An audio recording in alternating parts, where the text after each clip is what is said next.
this Global Hand Washing Day, it's really important for us to continue the strong message on hand washing and to help our children wash their hands. Our children are getting ready to go back into schools, but there's one thing that we do need to continue to protect them from, and that's COVID. Our children are unvaccinated, and while it's important for them to go back to school, it's really important that they engage in all the protective behaviors, and hand washing with soap at regular times is one of those important behaviors that they need to engage in.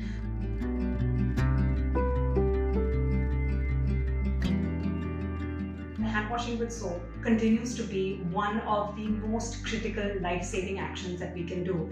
It not only protects from COVID, but also from diarrheal infections and other respiratory infections.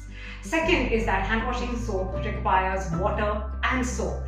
But it's not simply water and soap, but these things need to be available when they need to wash hands. So outside the toilet and before they're going to eat food.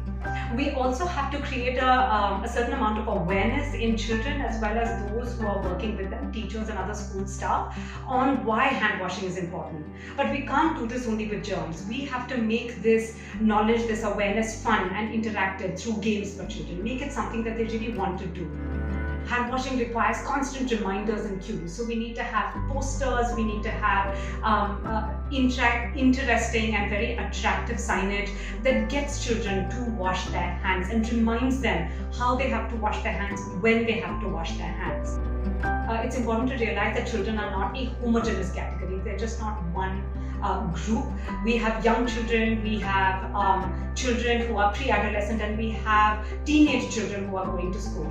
And the way that we do messaging and promote hand washing with these groups will differ because their interests differ. So we have to make sure that we are mixing up our hand washing messages to appeal to children of all ages.